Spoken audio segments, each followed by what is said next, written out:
ബംഗ്ലാദേശ് മുസ്ലിങ്ങൾ അമുസ്ലിങ്ങളെ കൊല്ലുന്നതും കൂട്ടബലാത്സംഗം ചെയ്യുന്നതും കൊള്ളയടിക്കുന്നതും തട്ടിക്കൊണ്ടുപോകുന്നതും ഒക്കെ അങ്ങനെയുള്ള വീഡിയോകൾ ഇഷ്ടംപോലെ ഉണ്ട് എക്സില്. അതിലെനിക്ക് ഏറ്റവും അസ്വസ്ഥതയുണ്ടാക്കിയ ഒരു വീഡിയോ ഉണ്ട്. കൂട്ടബലാത്സംഗത്തിനിരയായ ഒരു ഹിന്ദു സ്ത്രീയെ ഒരു മുസൽമാൻ ബലാത്സംഗം ചെയ്തുകൊണ്ടിരിക്കുമ്പോൾ തന്നെ അവന് തൊട്ടു മുമ്പ് ബലാത്സംഗം ചെയ്ത് കഴിഞ്ഞ മുസ്ലിം ഉണ്ടല്ലോ, അവൻ അവിടെ ഉള്ളൊരു ഇഷ്ടിക കൊണ്ട് ആ സ്ത്രീയുടെ തല അടിച്ച് തകർക്കുന്ന വീഡിയോ ആണ്. ആ പാവ സ്ത്രീയുടെ തല അവൻ അടിച്ചു തകർത്തുകൊണ്ടിരിക്കുമ്പോഴും ബലാത്സംഗം ചെയ്യുന്നവൻ നിർത്തുന്നില്ല. അവന്റെ പ്രവൃത്തി തുടർന്നുകൊണ്ടേയിരിക്കുകയാണ്. കുറച്ചു കഴിഞ്ഞപ്പോൾ ആ സ്ത്രീ മരിച്ചു. തലയ്ക്കിങ്ങനെ ഇഷ്ടിക കൊണ്ട് തുടർച്ചയായി അടിയേറ്റിട്ട് ആ സ്ത്രീ മരിച്ചു. അവരുടെ പ്രതിഷേധവും എതിർപ്പുകളും ഒക്കെ നിന്നു, നിശ്ചലമായി.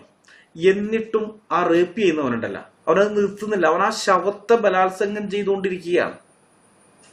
ജിഹാദിന്റെ ഭീകരത മനസ്സിലാക്കാൻ ഉതകുന്ന മറ്റു പല വീഡിയോകളും ഞാൻ കണ്ടെങ്കിലും ഈ